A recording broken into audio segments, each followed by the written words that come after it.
আসসালামু আলাইকুম। গরুর মাংস তো আমরা মোটামুটি সবাই রান্না করতে পারি, কিন্তু বিয়ে বাড়িতে বাবুর্চিদের হাতের গরুর মাংস ভুনা খেতে একটু অন্যরকম স্বাদ। বিয়ে বাড়ির খাবারের স্বাদ বাড়ির খাবারের সাথে সহজে মিলে না। আজকে আমি আপনাদের এমন একটি গরুর মাংসের রেসিপি তৈরি করে দেখাবো, যেটি কিনা বিয়ে বাড়ির থেকে কোনো অংশে কম নয়। চলুন তাহলে শুরু করা যাক। প্রথমেই আমি কয়েকটি কাজু ও কাঠবাদাম গরম পানি দিয়ে ভিজিয়ে একটা সাইডে রেখে দেব। এরপর একটা প্যানে পেঁয়াজ বেরেস্তা করে নেব। বেরেস্তা করা হয়ে গেলে তুলে রেখে সেই তেলের মধ্যেই দিয়ে দিব হাড় চর্বি সহ গরুর মাংস। এখানে আমি 1 কেজির একটু বেশি মাংস নিয়েছি। অ্যাড করে নেব 1 কাপ পরিমাণ পেঁয়াজ কুচি।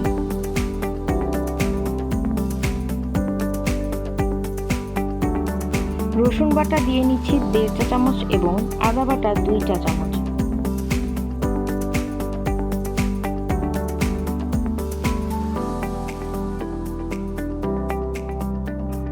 এরপর অ্যাড করে নিচ্ছি গোটা গরম মশলা, তেজপাতা 3টি, দারুচিনি 4 টুকরো, এলাচ 6 থেকে 7টি এবং গোলমরিচ। এরপর ঝালের জন্য আমি এখানে মরিচের গুঁড়া দিয়ে দিচ্ছি উঁচু করে 1 টেবিল চামচ এবং হলুদের গুঁড়ো 1 চা চামচ, স্বাদমতো লবণ এবং ধনিয়া ও জিরার গুঁড়ো 1 চা চামচ করে। কালো গোলমরিচের গুঁড়ো দিয়ে দিব 1/2 চা চামচ।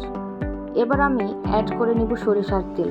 বাবুর্চিরা কিন্তু গরুর মাংস ভুনায় সরিষার তেল ব্যবহার করে সবসময়, তাই বিয়ে বাড়ির টেস্ট পেতে হলে সরিষার তেলটা স্কিপ করা যাবে না। এবার আমি সবকিছু খুব ভালোভাবে মেখে নেব এবং চুলা জ্বালিয়ে দেব।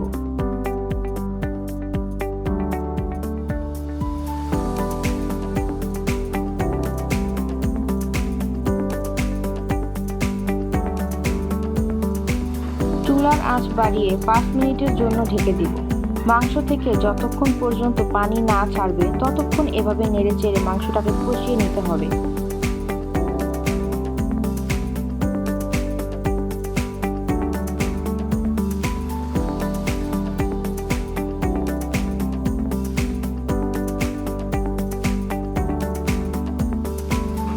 এবার আমি অ্যাড করে নিচ্ছি আগে থেকে ফেটে রাখা টক দই।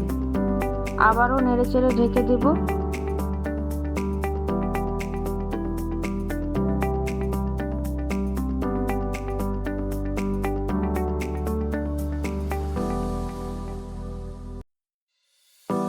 পাঁচ মিনিট পরে অ্যাড করে নেব সেই ভিজিয়ে রাখা বাদামের পেস্ট। আর এই বাদামের পেস্ট কিন্তু মাংসের স্বাদ দ্বিগুণ করে দেবে। মাংস থেকে এতক্ষণে যথেষ্ট পরিমাণ পানি ছেড়েছে। এরপর আমি এখানে অ্যাড করে নিব 8 থেকে 10টি পরিমাণ কিশমিশ। অন্য পাশে 4 টেবিল চামচ পরিমাণ গুঁড়ো দুধ গুলিয়ে নিব।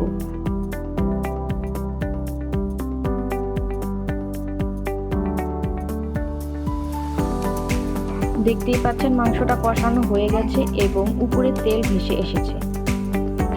এবার আমি ঝোলের জন্য পানি দিয়ে দিব।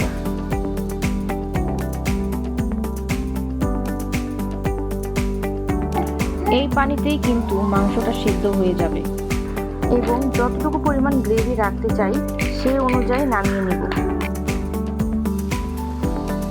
এখন দিয়ে নিচ্ছি গুলিয়ে রাখা গুঁড়ো দুধ। বাবুর্চিদের রান্নার টেস্ট পেতে হলে আমি এখানে যা যা ব্যবহার করেছি সবগুলো উপকরণই ব্যবহার করতে হবে, কোনো উপকরণ স্কিপ করা যাবে না। আমার মাংস রান্নাটা প্রায় হয়ে এসেছে। এখন আমি এতে অ্যাড করে দিলাম কিছু আস্ত কাঁচামরিচ এবং পেঁয়াজের বেরেস্তা।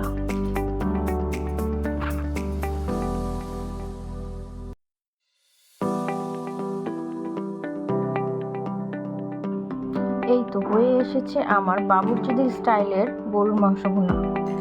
আপনারা চাইলে রেসিপিটি বাসায় ট্রাই করতে পারেন। আর বাবুর্চিদের রান্নায় কিন্তু এভাবে তেলের পরিমাণটা একটু বেশিই থাকে। আপনারা চাইলে রেসিপিটি ট্রাই করে দেখতে পারেন। আশা করছি সকলের কাছেই ভালো লাগবে। রেসিপিটি কেমন লেগেছে অবশ্যই কমেন্ট করে জানাতে ভুলবেন না কিন্তু। ধন্যবাদ।